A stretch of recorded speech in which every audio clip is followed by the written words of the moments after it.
ความเป็นมาการตั้งชื่ออีปอกในเมื่อก่อนตามการบอกเราของลุงจันทร์เส้นที่ชื่อกันมาคนได้เราให้ฟังว่าการแสดงหุ่นอีปอกกำเนิดมาแต่ปี1785มาฮอดปัจจุบันรวมอายุได้233ปีซึ่งขศ2018ซึ่งแม่นสมัยปกครองของเจ้าพระเจ้าสุริยวงศ์ธรรมิกราชรัชกาลที่52ของรัฐอาณาจักรลาวลานสร้างโฮมข้าวราชธานีในสมัยนี้แม้นมีความเจริญรุ่งเรืองในทุกด้านในการตั้งชื่อหุ่นอีปอกแม่นอิงตามการบอกเราปากต่อปากผู้ก่อตั้งแม่นลุงจันทร์เส้นที่ได้เราสืบทอดกันมาแต่ดนนั้นว่าคำว่าอีปอกแม่นลุงจันทร์เส้นเป็นผู้ตั้งชื่อแม่นคนตั้งชื่อใส่ชื่อลูกสาวของตาแซงเสียงทองอยู่บ้านเสียงทองชื่อลิ้นลูกสาวของตาแซงเสียงทองชื่อว่าอีปอกหรือว่ามันนางปอกในเมื่อก่อนคนเฮาจะมักเอิ้นชื่อพ่อชื่อแม่แม่นเอิ้นชื่อลูกกกแทนตัวอย่างลูกกกชื่อว่าอีปอกเอิ้นชื่อพ่ออีปอกแม่อีปอกซึบๆกันมา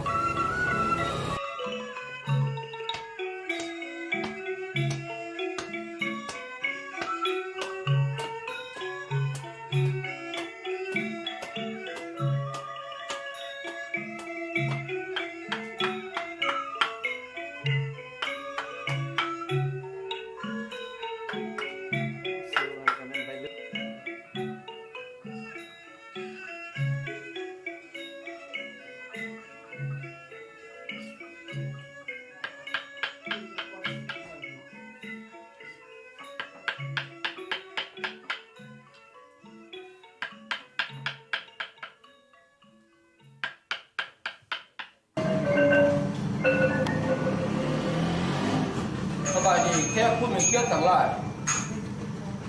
มือนี้ห่อต่างหน้าโคศกแสดงมุกปอกข้อบ้านเฉียงสองของพวกเฮานี้มือนี้เฮาจะได้มาทำการแสดงเรื่องละครกองเนาะของเรื่องเท้าลินทอง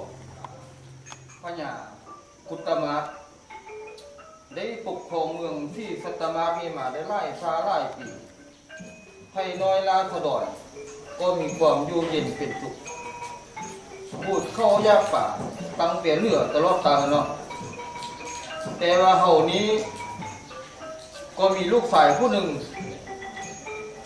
ชื่อว่าเท้าลินทองน้อยก็ที่ได้ขึ้นมา5 พอวันนี้ก็ช่วยได้แล้วน้อยไปขึ้นมากลับไปพอก่อนอ๋อสบายดีพ่อโอ้ยความสุขจงมีแก่ลูกเด้อโอ้ยขน้อยพอนี่จงห้าลูกอยู่ว่าลูกมันบ่เฮ็ดขึ้นมาห้าพอโอ้ดีแล้วลูกเมียของพ่อลูกขึ้นมาห้าพอมื้อนี้น่ะมีเวียกมีการเด้อที่มาห้าพอนี่น่ะขน้อยจะมาพ่อลาพ่อเพื่อไปสมสวดน้ำมันเรื่องไปแล้วโอ้ยผู้ด่าทางปักเสืองน้องสร้างข้าพุ่นน่ะโอ้ยขน้อยโอ้ไปก็ดีได้ไปเที่ยวไปนิ่งก็ดีเพราะว่าลูกนี้เป็นคนเปรี้ยวก็มีลูกมีเมียเนาะต้องได้ไปเที่ยวบนนั้นบนนี่ลำเธอเห็นผู้เท่ผู้สาวโหเนาะ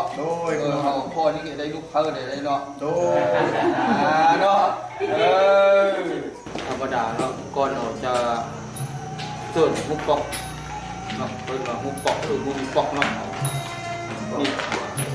เพิ่นบ้านเขาเนาะเขาจะเสิร์ฟลงมาแต่ละครั้งนี้มันต้องมี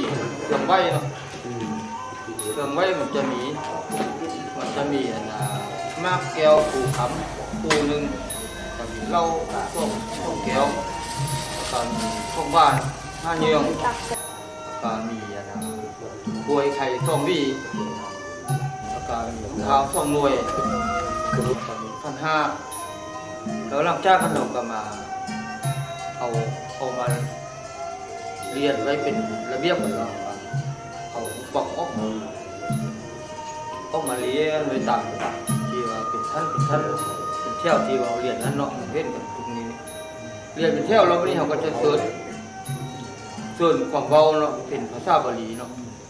ส่วนผมว่าเป็นภาษาบาลีว่า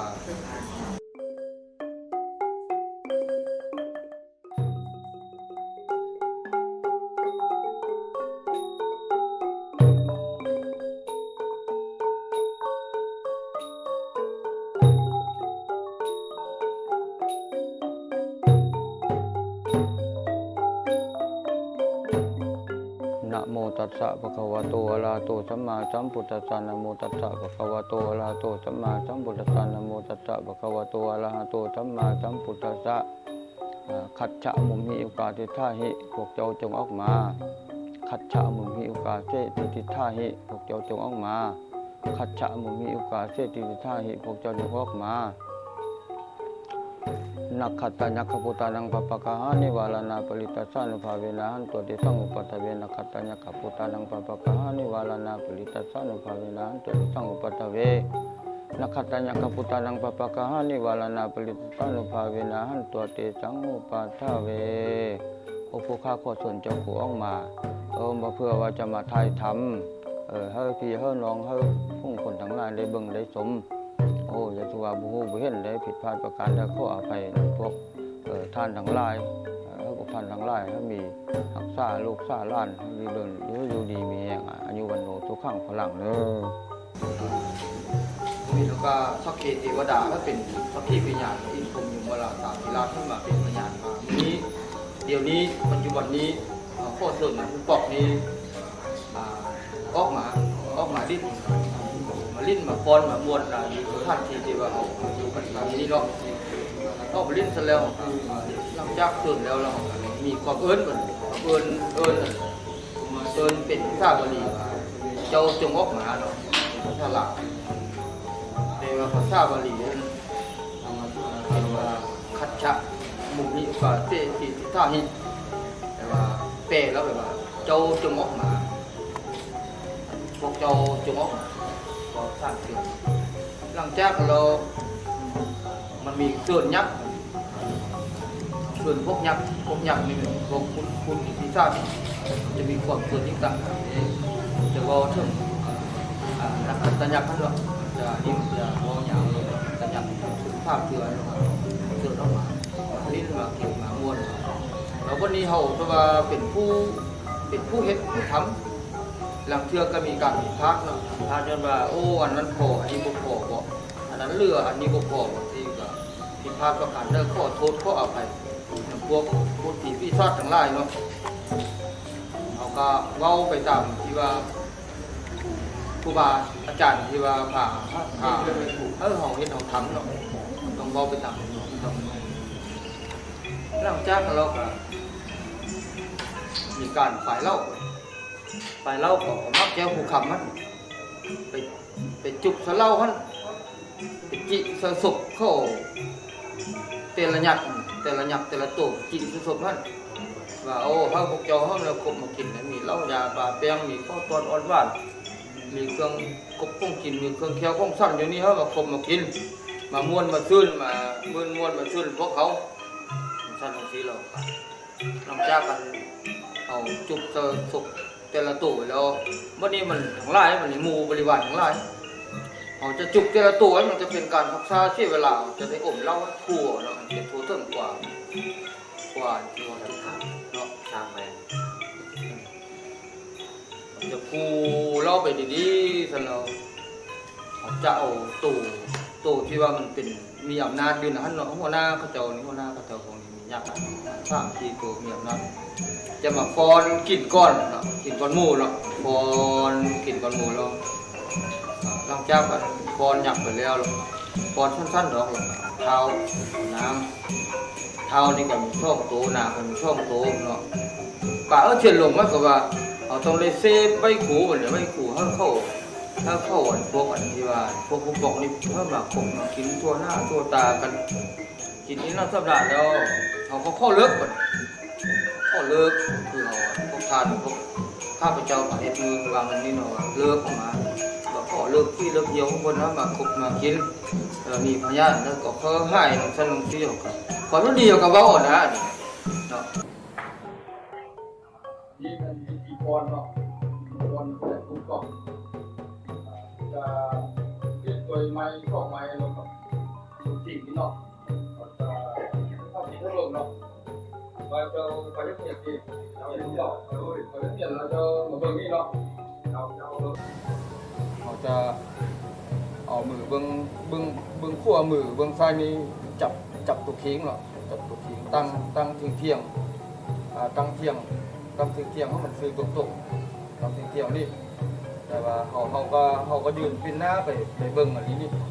แล้วมือเบิ่งเขาจะเอาไม้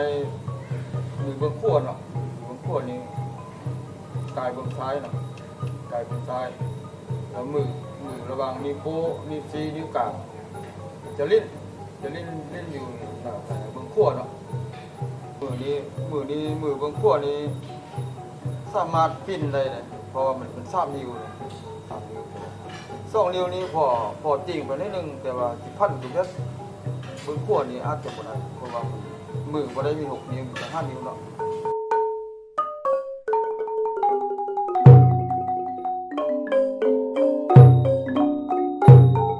ตัวนี้เขาออกมาประมาณนี้เพราะมือนี่กายหูเนาะแล้วก็นิ้วหนังกับนิ้วก้อยจะเล่นเบื้องซ้ายเป็นพร้อมไปพร้อมกับเบื้องขวาเนาะก็แล้วเขาติ่งไปพร้อมกันเนาะมันถ้าเบื้องนี้บุตรหญิงเบื้องซ้ายบุตรหญิงติ่งในเบื้องขวาเนาะก็จะว่าสันเบื้องนั้นบ่มีเอ็นบ่มีหยังปนบ่ได้นะต้องเลยพอติ่งไปให้มันทึกจังหวะ อันดับต่อไปข้อเสริญทุกทานเข้าสู่การแสดงละครอีปอกแสดงโดยนักแสดงจากศูนย์วัฒนธรรมเด็กนครหลวงพระบาง เรื่องที่มีชื่อว่าขบวนเฮโวซึ่งจะเป็นแนวได้นั้นข้อเสริญทุกทานติดตามรับชมได้ณบัดนี้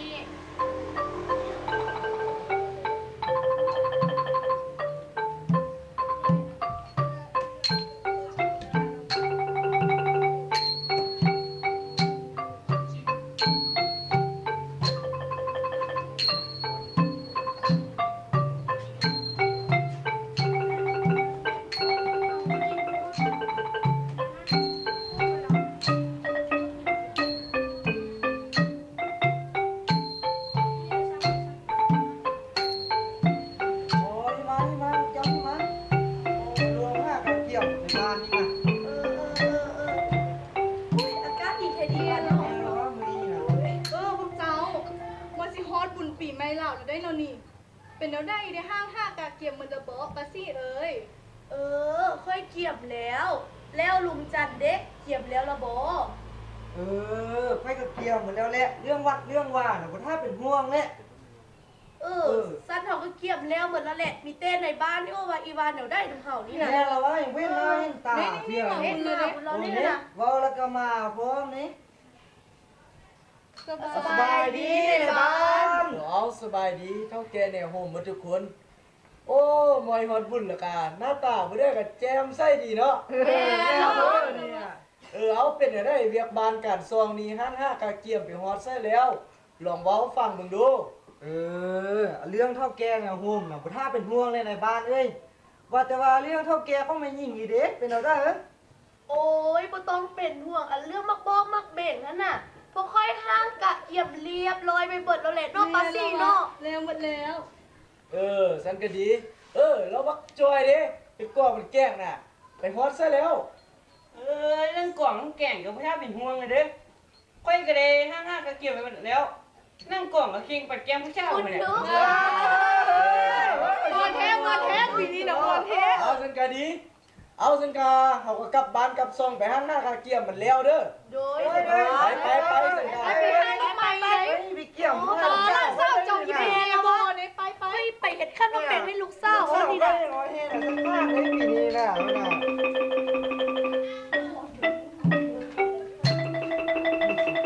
ขบวนเท่าแก่จับขั้นดอกไม้นายเทิงผู้ทรงคุณบุญที่ได้นำเอาขั้นดอกไม้มาบูชาครอบเล่าเทวดาอาหักเพื่อให้คุ้มครอง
งพาบางล้านสา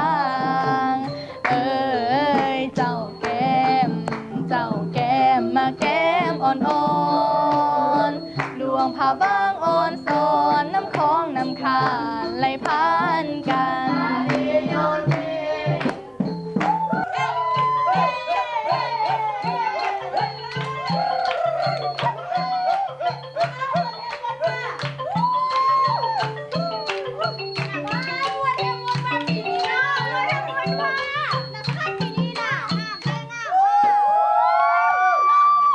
อ้ยจะเป็นม่วนแท้ม่วนว่าน้องพวกเจ้าเนาะปีนี้นะ ก็แม่นแล้ววะ เออปีนี้ดีที่ว่าพวกเจ้าเฮ็ดได้ดีหลายม่วนแท้ม่วนว่าอันนั้นก็ขอบมกขอบใจนะพวกเจ้าหลายเด้อ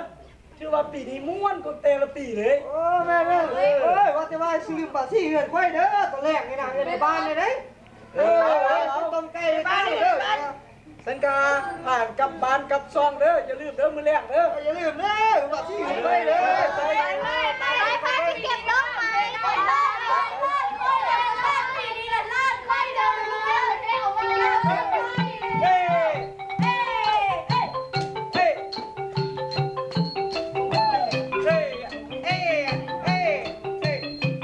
เอาไปใช่มาแล้วเนี่ยโอ้ลังเทบอกไม่ใช่กูได้เลยเว้ยเจ้านี่เริ่มไป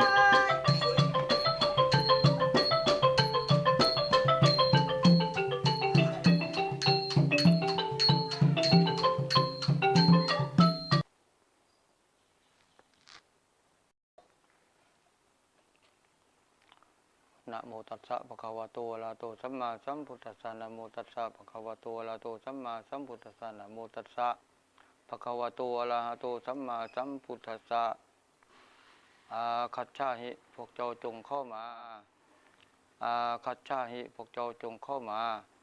อาคัจฉาหิพวกเจ้าจงเข้ามาบัดนี้พวกข้าขอเชิญพวกท่านทั้งหลายเข้ามาอยู่ในหีบในให้อยู่แห่งนี้อันถ้าว่าข้าพเจ้าลีบ่เชิญพวกท่านออกมาพวกท่านก็ต้องเลยนอนอยู่ในหีบให้แห่งนี้บัดนี้ฮอดเรื่องงามยามดีแล้วจะได้มีการถ่ายรูปถ่ายห้อยแล้วก็จะได้เอาการเข้าหีบนี้ไว้เนาะขอทุกสาธุตัวฟิ่งมาก่อนเนาะ